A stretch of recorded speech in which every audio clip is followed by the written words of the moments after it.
ओम श्री परमात्मने नमः। श्रीमद् भगवत गीता का 12वां अध्याय। इस प्रकार भगवान के वचनों को सुनकर अर्जुन बोले, हे मनमोहन, जो अनन्य प्रेमी भक्तिजन इस पूर्वोक्त प्रकार से निरंतर आपके भजन ध्यान में लगे हुए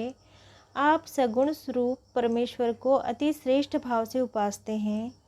और जो अविनाशी सच्चिदानंद घन निराकार को ही उपासते हैं, उन दोनों प्रकार के भक्तों में अति उत्तम योगवेत्ता कौन है? इस प्रकार अर्जुन के पूछने पर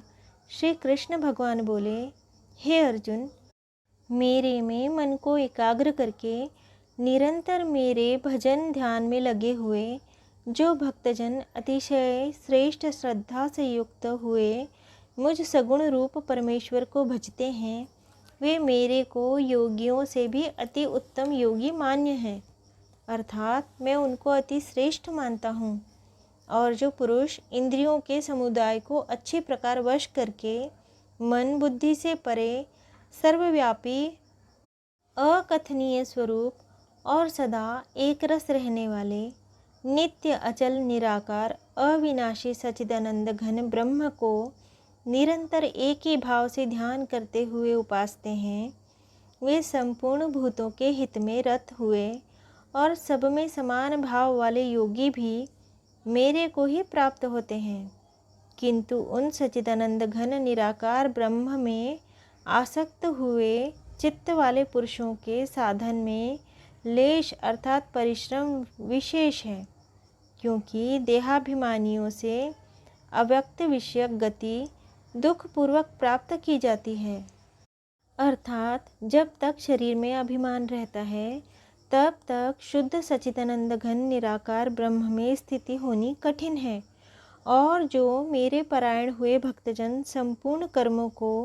मेरे में अर्पण करके मुझ सगुण रूप परमेश्वर को ही तैल धारा के सदृश अनन्य ध्यान योग से निरंतर चिंतन करते हुए भजते हैं, हे अर्जुन, उन मेरे में चित्त को लगाने वाले प्रेमी भक्तों का मैं शीघ्र ही मृत्यु रूप संसार समुद्र से उद्धार करने वाला होता हूँ। इसलिए हे अर्जुन, तू मेरे में मन को लगा और मेरे में ही बुद्धि को लगा। इसके उपरांत तू मेरे में ही निवास करेगा, अर्थात मेरे को ही प्राप्त होगा। इसमें कुछ भी संशय नहीं है। यदि तू मन को मेरे में अचल स्थापन करने के लिए समर्थ नहीं है,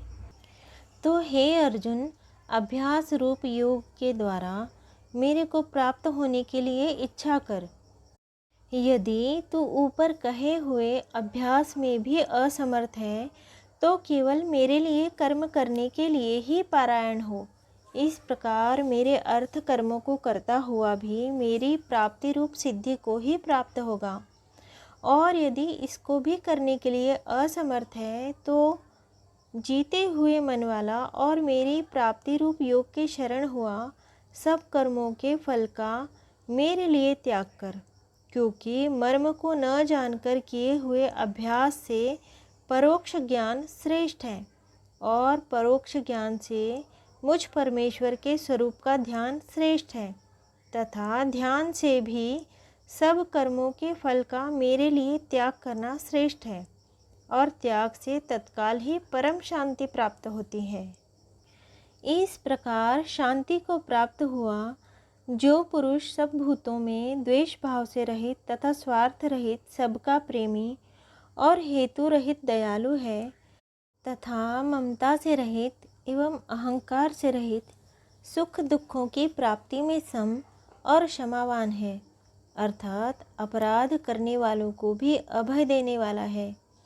तथा जो ध्यान योग में युक्त हुआ निरंतर लाभ हानि में संतुष्ट है, तथा मन और इंद्रियों सहित शरीर को वश में किए हुए मेरे में दृढ़ निश्चय वाला है, वह मेरे में अर्पण किए हुए मन बुद्धि वाला मेरा भक्त मेरे को प्रिय है,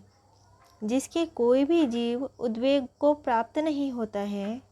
और जो स्वयं भी किसी जीव से उद्वेग को प्राप्त नहीं होता है,